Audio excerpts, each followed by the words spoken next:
अस्सलाम वालेकुम and hi to everyone.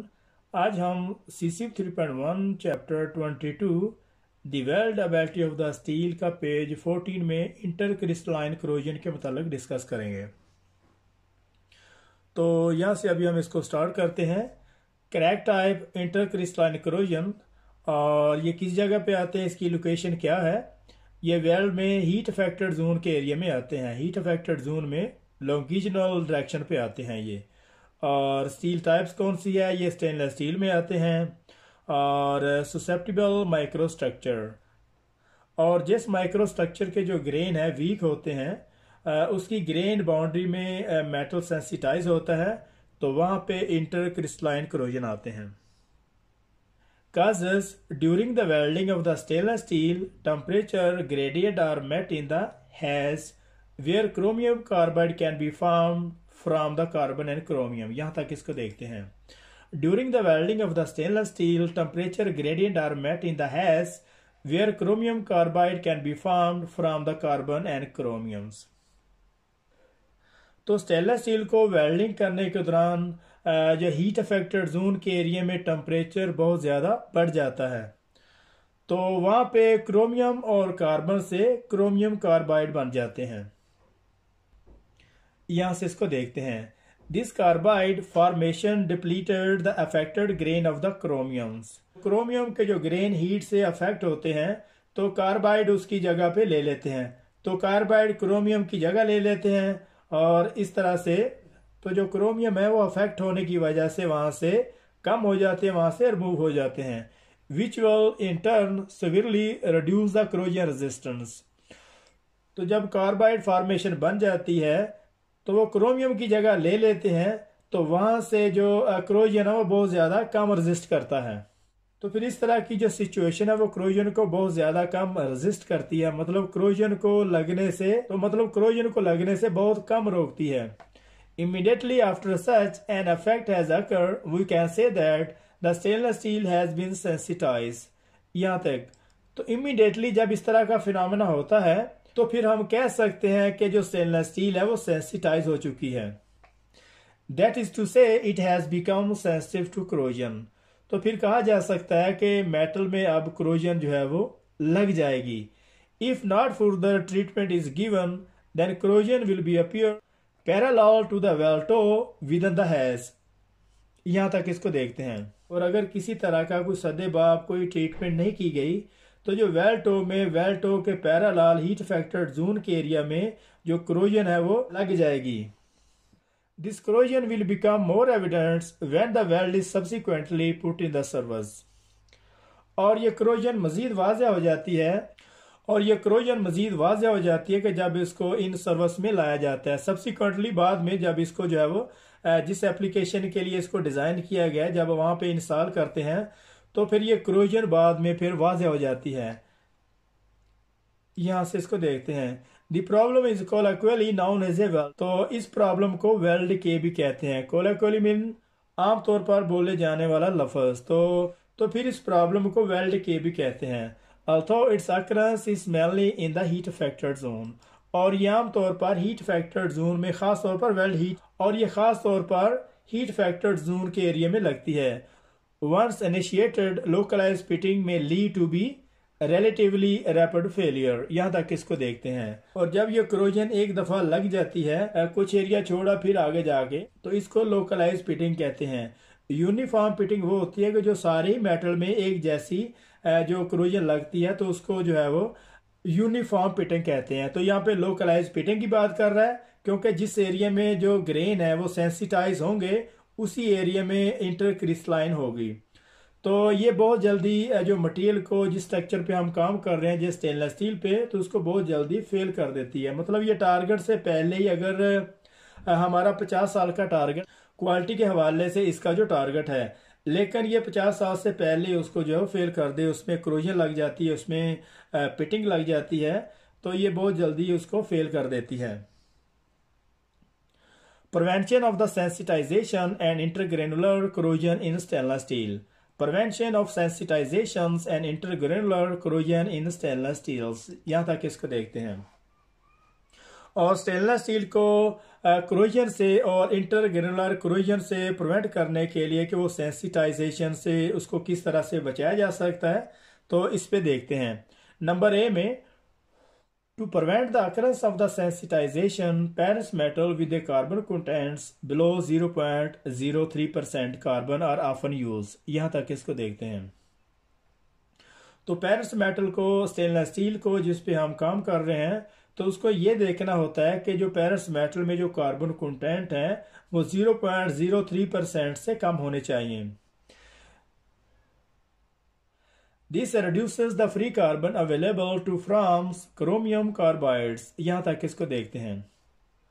क्योंकि ये जो फ्री कार्बन होते हैं ये क्रोमियम के साथ मिलकर क्रोमियम कार्बाइड बना लेते हैं। For example 316 stainless steel of low carbon content is design to 316। तो लो कार्बन कंटेंट में उसका जो इलेक्ट्रोड है, इसका जो कंज्यूमेबल है, उसको 316L लिखे जाता है। नंबर बी में, elements such as niobium, molybdenum, tantalum, titanium may be added to the base metal and electrode to stabilize the steel। और इसके अलावा एलिमेंट जिस तरह के न्यूबियम है, टैंटलम और टिटेनियम या फिर मोलिब्डेनम, वो बेस मेटल और इलेक्ट्रोड में ऐड किए जाते हैं। These are the term stabilizing element, और इनको स्टेबलाइजिंग एलिमेंट कहते हैं। And tie up any free carbon by forming preferential carbides. और ये सबसे पहला काम ये करते हैं कि ये कार्बन के साथ जो है टाई अप हो जाते हैं। जो कार्बन क्रोम के साथ मिलकर क्रोमियम कार्बाइड बना लेते हैं, ये एलिमेंट क्या करते हैं, और ये एलिमेंट जिस तरह नियोबियम, मोलिब्डेनम, टैंटलम और टिटेनियम है, ये क्या काम करते हैं कि कार्बन के साथ टाई अप होते हैं। जो कार्बन क्रोम के साथ मिलकर क्रोमियम कार्बाइड बनाते हैं, ये उन्हीं के साथ मिलकर जो है वो उसके साथ टाई अप हो जाते हैं, thus leaving chromium with the grain। और इस तरह से जो क्रोमियम वो ग्रेन में ही रहती है, where it will perform its main function in producing chromium oxide।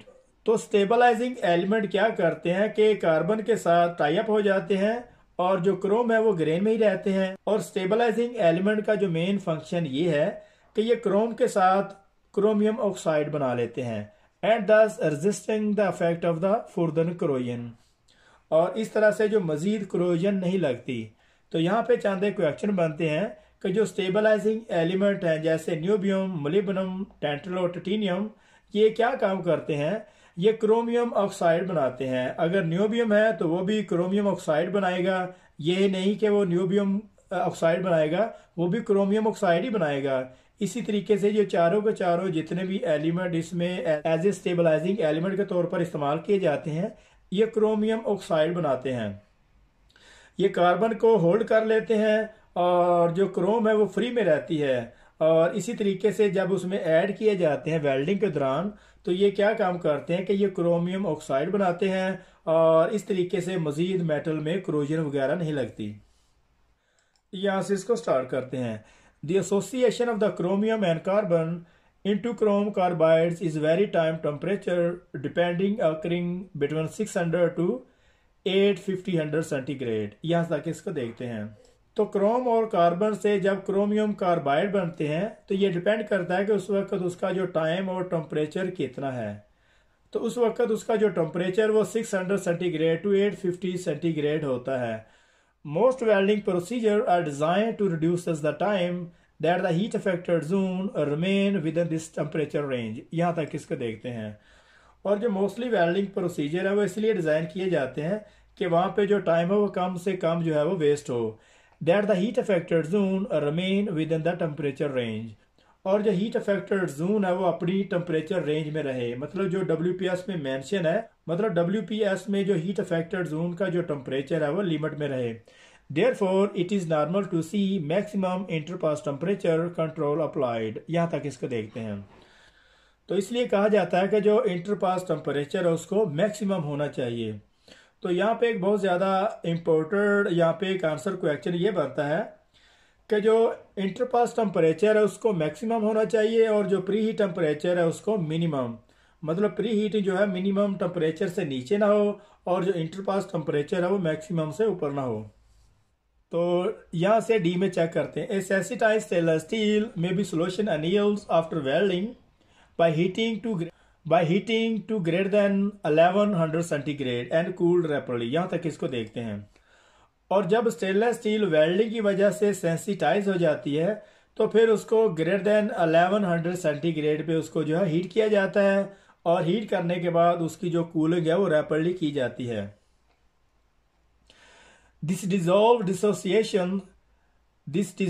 dissociation the chromium carbide back into the solution where rapid cooling will inhibit any reassociation। यहाँ तक इसको देखते हैं।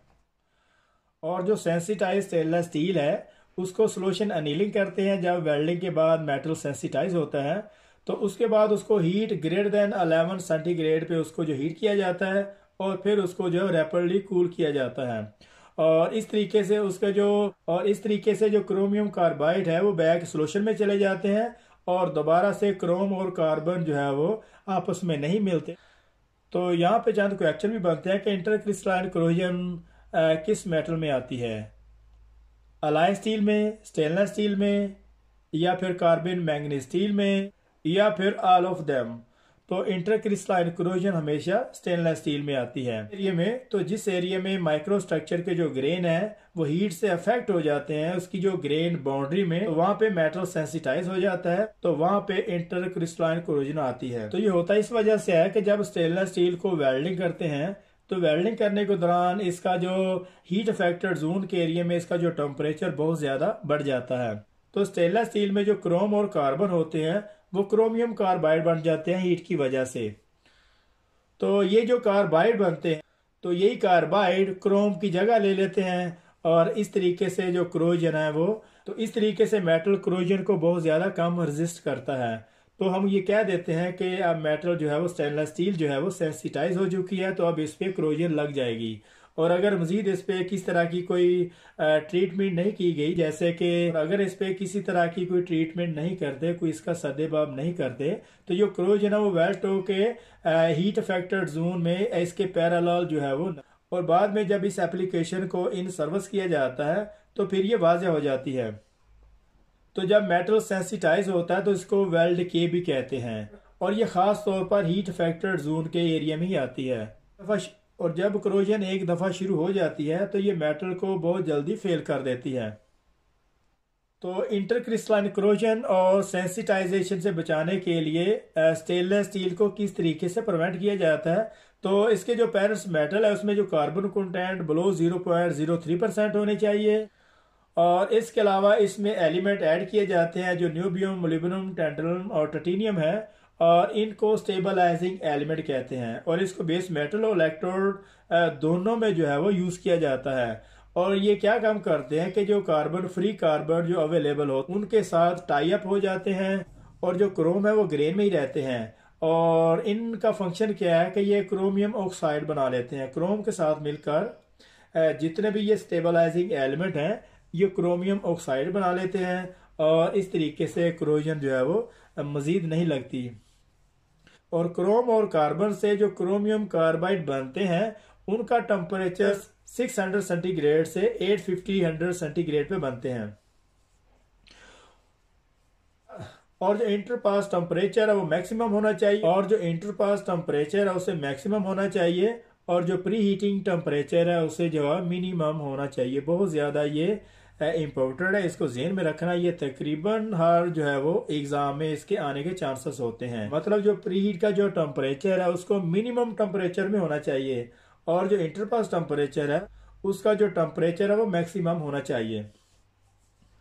और जब वेल्डिंग करने के बाद जो स्टेनलेस स्टील है वो जब सेंसिटाइज हो जाती है तो फिर उसकी सोल्यूशन अनिलिंग की जाती है, और उसका जो हीटिंग टेम्परेचर वो ग्रेटर देन 11 सेंटीग्रेड होता है। और इतने टेम्परेचर पे हीट करने के बाद फिर उसको जो रैपिड कूल किया जाता है वो डिसएसोसिएट हो जाते हैं।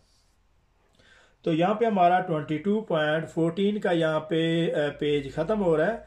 तो अब आने वाले पेजेस में इसकी जो समरी है उस पर डिस्कस करेंगे, और इसके बाद 23 चैप्टर है उस पर डिस्कस करेंगे।